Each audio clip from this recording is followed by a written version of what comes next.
Ayan mga ka-workers, mali ang paglagay natin. Ito, laging bumubuka, hindi sumusuraw. Yan.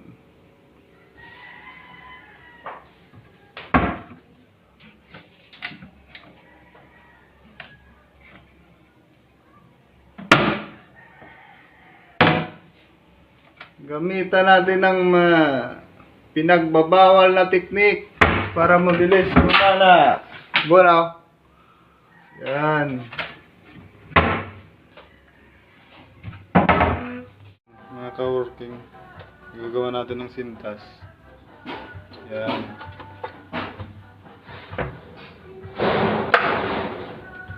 Para nga